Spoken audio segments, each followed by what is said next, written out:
Hey everybody, it's DJ. Good to see you. Or I get to talk to you virtually. Um, Today I have a class on something that's a little sensitive, but I think that it's necessary right now. So, to explain more, I have a background in sociology. That's what I got my degree in. So, we're going to be talking about race and oppression and prejudice and such, you know, but more defining the terms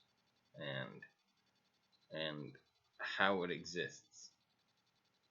So I have a book of reference here. A professor of mine helped compile this book. She was a wonderful lady. Um, she was very strong in her convictions, but great storyteller. I learned a lot from her. But again, this is a compilation of a lot of people's stories, and so I would like to share some of them with you as it pertains to race and racism and prejudice in society all over the world. It exists everywhere. It's just not here in America. It is in America. It is in the Americas. It's everywhere. And it's something that I think sometimes people have a hard time wrapping their head around. I always have. I always did. Probably always will. But, at the same time, it means that my duty as a human being, especially as a white male, a, a heterosexual white male, needs to study, needs to understand, and then not just do that, but then apply it to the world and apply it to what I see and be an ally, be an advocate, just like we're advocates for each other. It's like I'm an advocate for each and every one of you. But, it's useful and it needs to be understood, because the less we understand, the less compassion we have, I feel. Okay, so again, today we're going to go over kind of race and racism, kind of what it is, and oppression and prejudice, and kind of the differences between them. I'm not going to be diving into anybody's story. It's more about, I'll be telling stories that I know, but I'm not going to be getting into anybody else's story. So, let's get started.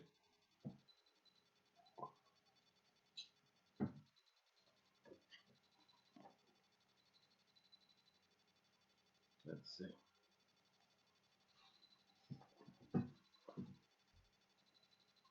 So, racism, simply enough in structure, yet difficult to eliminate.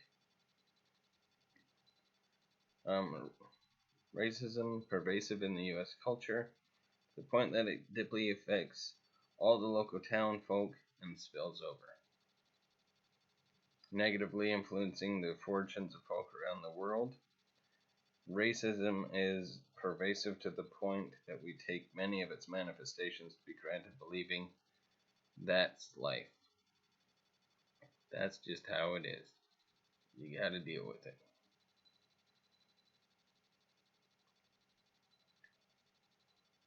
Many believe that racism can be dealt with effectively in one workshop or 1 hour long heated discussion. Many believe that the monster of racism has lasted a few hundred years to take root, grow, invade our space, and develop subtle variations This mind funk that distorts thought and action can be merely wished away. I've run into folks who actually think that this can be kicked by habit, be healed by the disease of a snap. That was a terrible snap. That was a little bit better. And a sincere blink of a well-intentioned eye, presto proof, racism disappears. When people say I've dealt with my racism, envision laying on of hands of hallelujah, now I can go to the beach. Well, fine, go to the beach. In fact, why don't we all go to the beach and continue to work on the sucker over there? Because you have shave a little piece of this thing called racism in a day, weekend, or a workshop. Now that's the thing, is that it is something to be believed for some that they're not racist. Like, I'm not racist. I've never had a racist thought in my mind. Never have I ever. And the truth of it is that we need to recognize the fact that we all have. We've all made assumptions about other people. We've all made remarks at some point of our lives, even if it's just investigatory, to say, I mean, it's in our way of trying to understand, well-intentioned, but, it doesn't mean that it's not racist. I mean, my grandpa was not the most, he wasn't tolerant, and I don't believe in tolerance. You tolerate a cold, but you don't tolerate other people. It's different. You accept other people. But there's a story that I'll tell quickly about the professor that actually helped compile this book. She's been doing this her whole life. She told the story herself. She's been fighting for the rights of others for her whole life. That's what she's dedicated to. And there was a time that she was at a conference that was primarily African American, and she spoke about what she believed when it comes to race and racism in America. And she said she left after she was done speaking. She got in her car, and she saw a group of African Americans following her car. And her first instinct was to, and she's a white Irish lady, but her first instinct was to put on the gas and get away.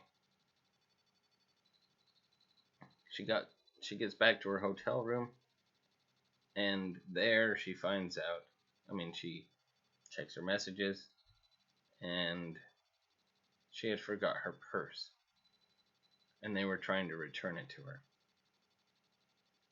And again, this is somebody who's been fighting her whole life to fight racism in America. I will tell a personal story about myself. The first time I went to Chinatown,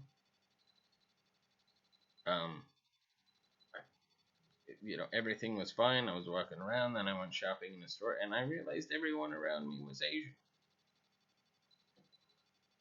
And I suddenly became very uncomfortable. Like, I was like, this is different. This is strange. Why am I feeling like this? They're all nice people. There's nobody that's going to do anything to me here. There's nobody that's going to hurt me. But I felt strange. I felt like an outsider. And after I left, what I realized is, and I did go back to the shop, what I realized is I need to immerse myself in that more. because that's how you help, is by trying to understand the other. Like, it's deep rooted. It's a very powerful and strange emotion, and all of us have these feelings at some point. It's just, it really is. Like, I've gotten over it. I'm not racist. You know, I thought I was. I'm really not. People all have their own ways of dealing with it.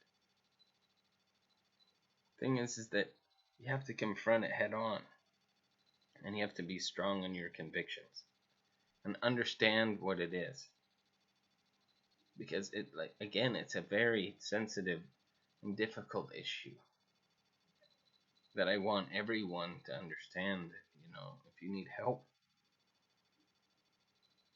or if you don't understand something, that there are plenty of people that you can reach out to.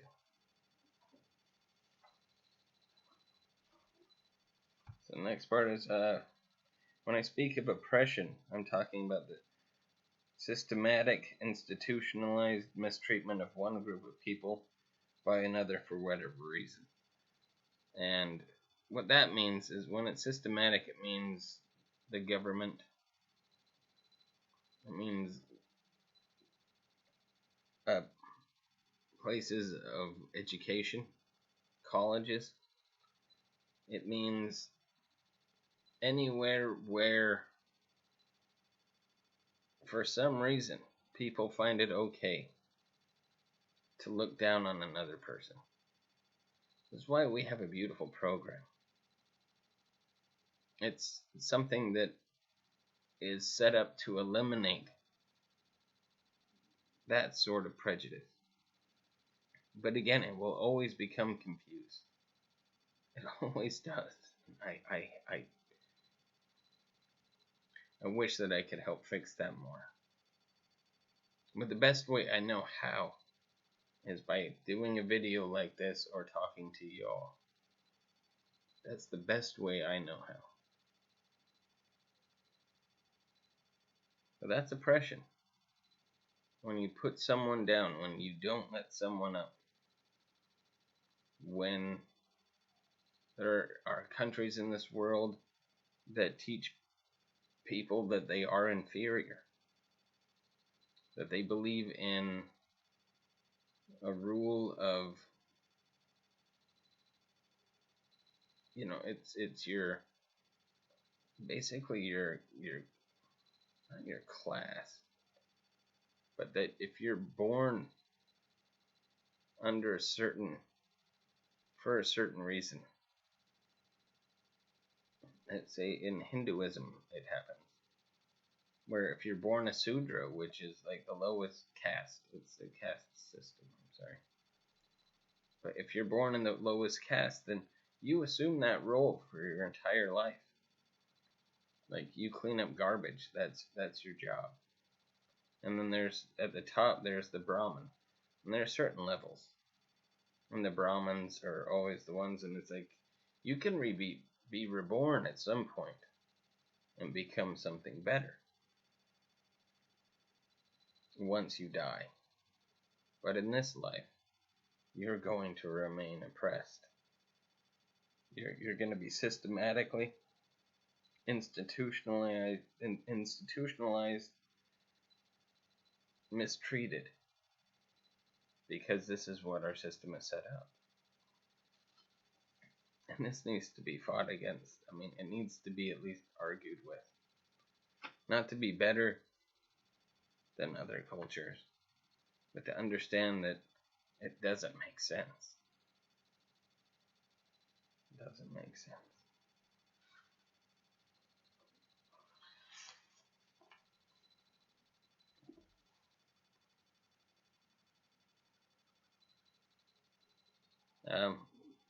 For this author, the forms of racism that she picks up are, these days, are, number one, and I'll go over them one by one: aware blatant racism.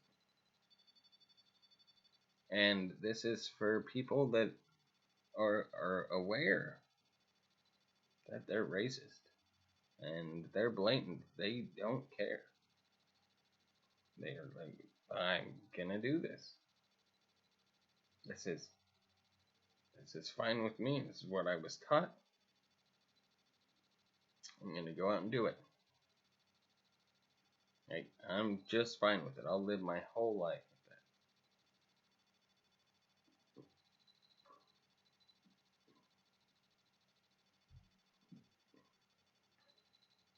with that. The second one is aware covert racism.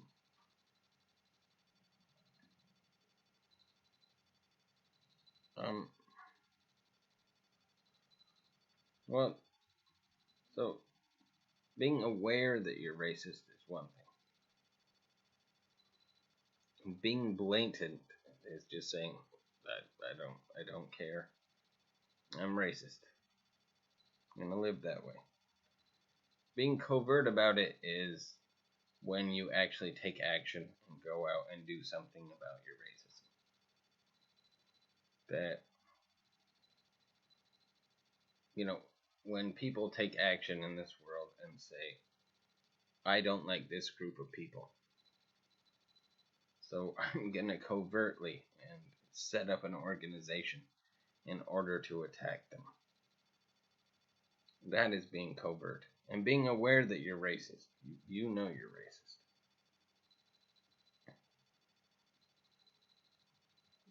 Number 3 is unaware, unintentional racism.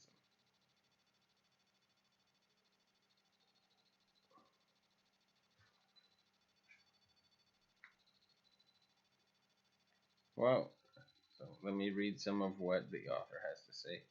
But unaware, unintentional racism drives usually tranquil white liberals wild when they get called on it, and confirms the suspicions of many people of color who feel like white folks are just plain crazy. It has led to white people to believe that it's just fine to ask if they can touch my hair while teaching. Then they exclaim how soft it is, and what this is, it's not intentional. I would say it's more ignorant. That, I'm sorry, for me, my whole life, if anybody has to touch my hair, the same as, can I wear your glasses? I don't know what it's like to have glasses on, but I feel fine asking you. It's not intentional. And they are unaware that it makes people uncomfortable. And again, this is when people need to speak out. It's because, you can say you're uncomfortable. It doesn't need to be one of those things where you say, oh man, you're making me mad or anything like that. Sorry, somebody's calling my phone. It's unaware and unintentional. But again, it's ignorant. You don't want it to happen to you, and you really shouldn't ever ask the question.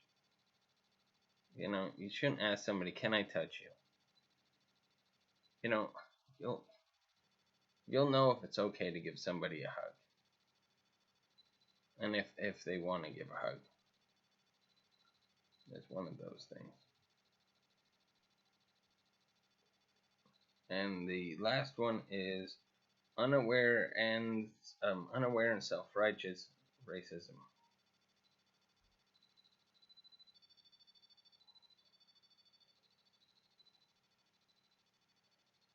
Let's see.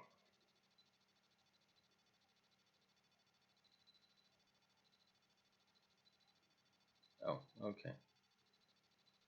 So now the newest form of racism is unaware, self-righteous racism. The quote-unquote good white racist attempts to shame blacks into being blacker, scorns Japanese Americans who don't speak Japanese and knows more about a Chicano or Chicana community than the folks who make up the community. They assign themselves as the good whites, as opposed to the bad whites.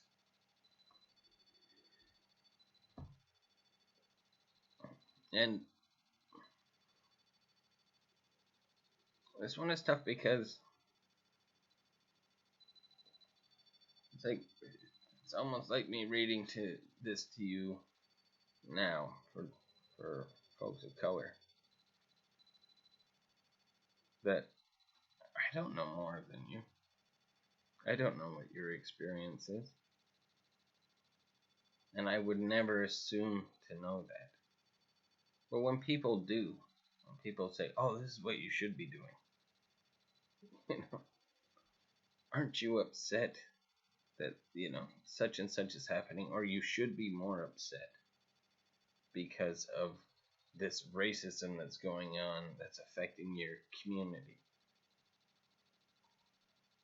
It's really none of their business or anybody's business to tell you how to be. Again, what I'm trying to do is informational. But if ever I cross that line and you feel uncomfortable with what I'm saying, please let me know and I will stop. But it's important to know that there are people that are unaware that they're being self-righteous about, that they know better than the community that they don't even live in, that they don't understand.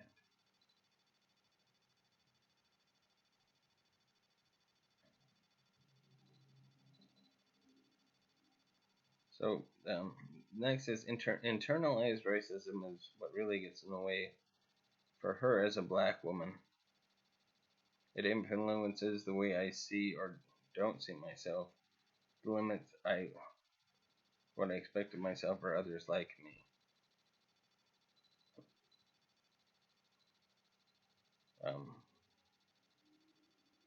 Life is going hard. The fact is my life may be hard, but the color of your skin is not the cause of the hardship. The color of your skin may be used as an excuse to mistreat you, but there is no reason or logic involved in the mistreatment. If it seems that your color is the reason, it seems that your ethnic heritage is the cause of your woe, it's because you've been deliberately beaten down by the agents of a greedy system until you swallowed garbage. This is internalized racism.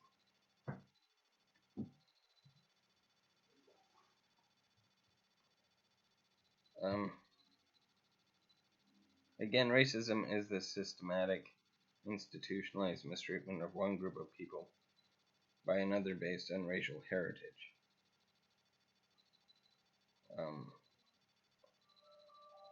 And there are many. There is the ism family. There's classism, racism, ageism, adultism, elitism, sexism, heterosexualism, physicalism. All of these are systematic.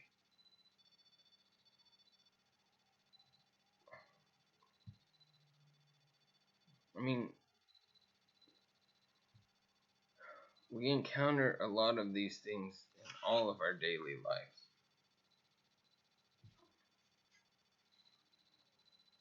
That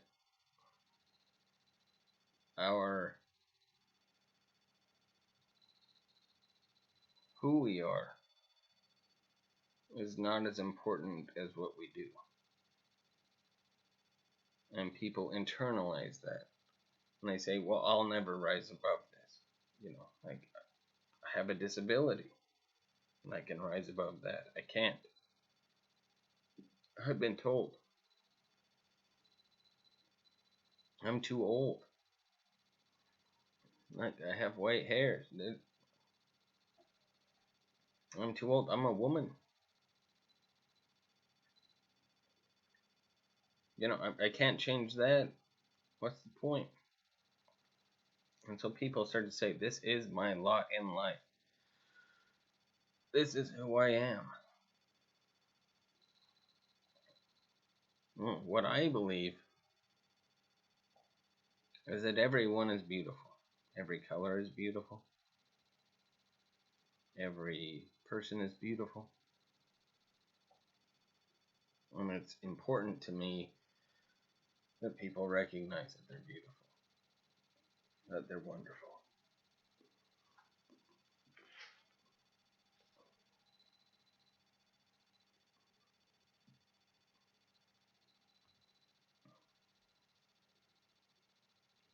So the next thing that I have marked is, well, in one sense, we all have power. We have to look at the fact that in our society, people are stratified into various classes, and some of these classes have more privilege than others. And this is, well, it's sociologically documented that privilege is something that is not even really, it's not handed down to you. It's just kind of what you're born with. I remember I had a class, and and this is basic. This is basic. But they said, do a marking of where you lie in society. And, so they said, so like number one, and for me, like I'm 100%, like one, if you're straight, that's a plus for you. So mark that down as a plus. Two, if you're straight, mark that down as a plus. Three, if you're white, mark that down as a plus. Sorry, I went over the other one twice. Three, if you're male, mark that down as a plus. And so what it comes down to then is that, say I was a lesbian black woman. Well, those are all marks against you. And the thing is that that's a tough part of life when it comes to understanding oppression and racism. But oppression and prejudice and racism is that there are certain things that count for you and really do, and things that count against you that really do. So you can make that checklist for yourself. Again, it's very basic, but it's very powerful to think about.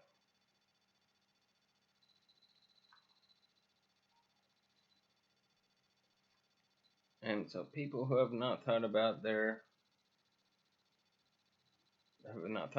or refuse to acknowledge the imbalance of power privilege often want to talk about the racism people of color.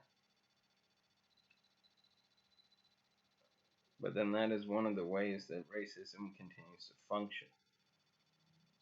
You look for someone to blame, and you look for the victim, who will 9 times out of 10 accept the blame out of habit.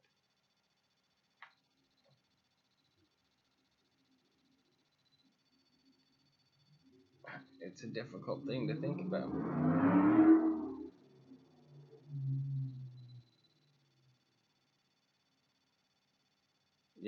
If you think about it, like, well, you know better than me. So, I'm going to just learn from you.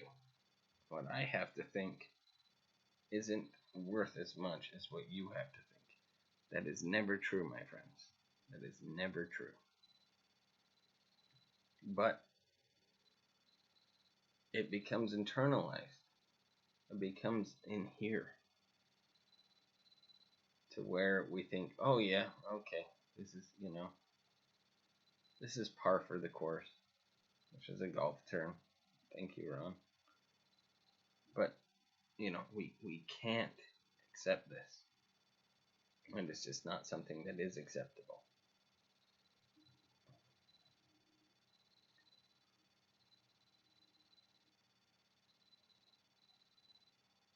So people of color working through internalized racism.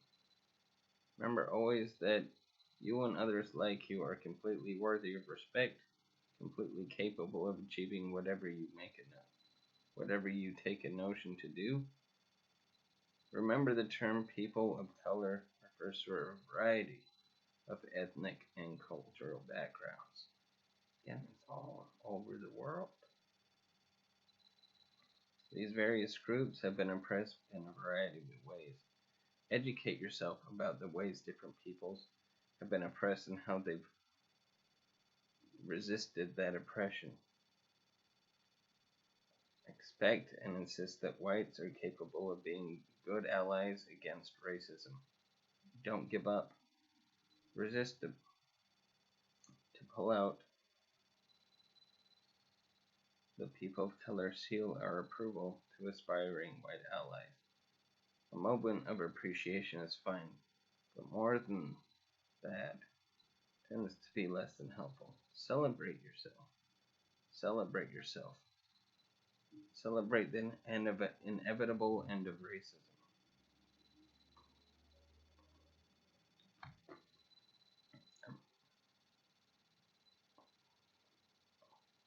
I would add that there have been wonderful leaders across the world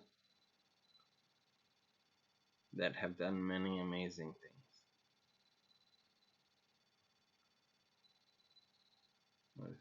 Martin Luther King, Malcolm.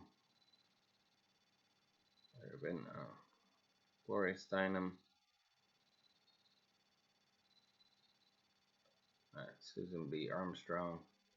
There's been Gandhi, who really helped his people. And these were not perfect people. They're human. We all make mistakes.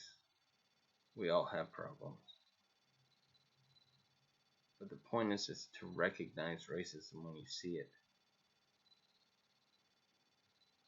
To recognize it's something to be stopped. Something that we need to help our other fellow human beings get through.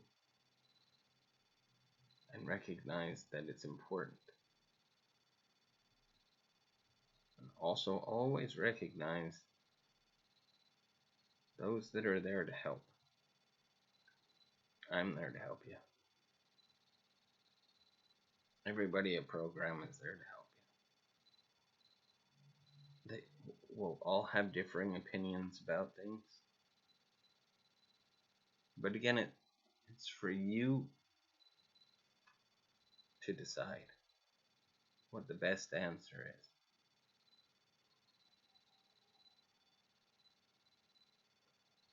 Without your choice, your virtue, and who you are,